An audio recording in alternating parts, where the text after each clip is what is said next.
afortunadamente houve intervencións en outros lugares e houve persoas que as estudaron.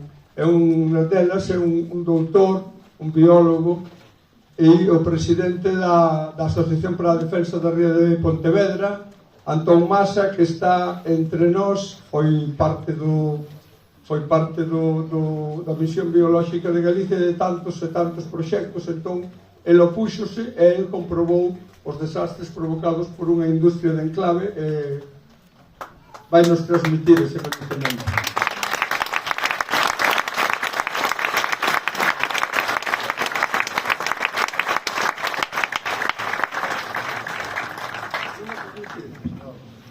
Hoxe vai facer unha excepción e non vai transmitir coñecementos, pero un día de descanso teno que ter.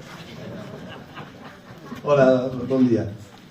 Bueno, veño fundamentalmente a transmitir a miña solidaridade e a solidaridade da Asociación pola Defensa da Ría de Pontevedra, non?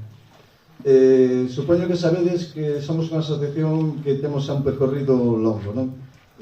Cumpliremos este ano 38 anos loitando pola recuperación e o saneamento da Ría de Pontevedra, e precisamente porque levamos tanto tempo loitando por esa recuperación da ría, é dicir, do noso territorio, pois temos que ser solidarios con quen os que tendes que enfrentar con que alguén os veña aquí a roubar o vosso territorio como roubaron gran parte da Ría de Pontevedra con a instalación dunha celulosa, non? Nese caso foi a celulosa Ence, que en principio foi un complexo Ence e Enosa, que era unha electroquímica. Esa xa conseguimos pechala e imos conseguir pechar a fábrica de Ence, non? Por máis que vos parezca que 38 anos son moitos, non temos presa, ímola pechar.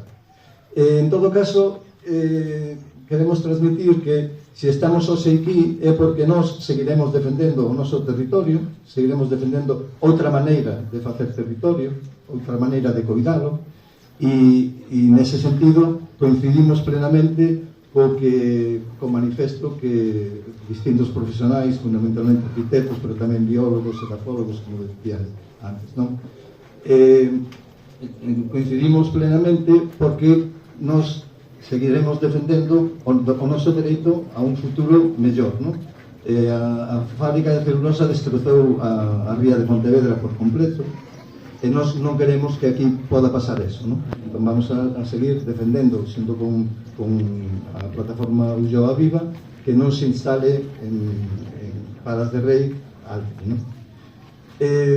Nós temos un proxecto de futuro, un proxecto de defensa do territorio que está feito en colaboración con a Escola de Arquitectura da Coruña, non? E liderado por Jorge Rodríguez, que está aquí entre nós e que ademais é un dos firmantes deste manifesto, e con ese proxecto de futuro, que é un proxecto no que vamos recuperar a Ría de Pontevedra como era antes, porque non sei se sabedes que cando chegou a fábrica de celulosa a Pontevedra fixo facendo brecheos nunha boa parte da ría, e debaixo da fábrica está o mellor dos bancos marisqueiros da Ría de Pontevedra e as praias urbanas que tiña Pontevedra. E nos ese territorio, ese banco marisqueiro, esas praias urbanas, ímolas a recuperar, e queremos recuperar levando adiante este proxecto, que é un proxecto con que nos sentimos plenamente identificados e ademais estamos convencidos que se vai a levar adiante.